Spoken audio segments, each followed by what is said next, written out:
Oh my God. Kung saan na pala nakarating yung balita tungkol doon sa pulis sa Tarlac na may pinatay na maglola. So, tinatanong lahat, ano daw ang pakiramdam ko? Ano daw masasabi ko? Well, based on kung ano yung nakita ko na dyan, puro sila against doon sa ginawa ng pulis. Well, noong tiningnan ko naman, saan nag-ugat?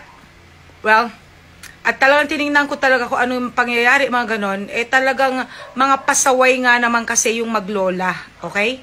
Lalong-lalo na nung lumapit yung anak at sinabi na, my father is a policeman. So, meaning to say, mas alam nung bata na dapat igalang ang pulis, okay? At saka isa pa, ang pulis, peace and order, ang kanyang ginagampanang trabaho. First of all, ano bang ginawa nila? Okay? Yung pagpaputok na ano sa ibang mga tao, of course, kahit ako, kung sakali may nagpaputok at ako ay naabala, hindi man ako pulis, but I have to go to the policeman. At kung hindi naman na-actionan yung aking complaint, at dahil wala palang pakialam itong mga ikino-complain sa pulis, walang paggalang, of course, that would be a big question on my part. Diba?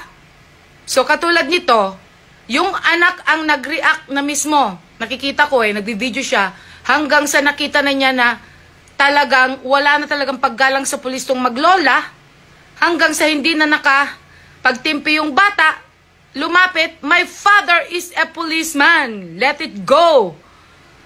So, natural, bilang isang magulang, pinalaki mo yung bata na yan, with respect, iginagalang ka bilang policeman, anong gagawin ko? Hayaan ko na lang ba na babastusin yung trabaho ko? Babastusin yung ginagampanan kong katungkulan bilang pulis? At hahayaan ko na lang na i-manipulate ako itong mga maglolang ito na wala silang pakialam? Well, if I would be that policeman as well, hindi na baling ako'y makulong.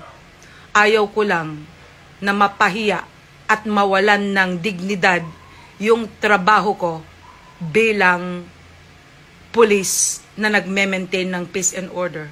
So, pamamagitan ng ginawa niya, kung yun na lang ang way para mapatahimik to maglola, then he did his thing. That's what I think.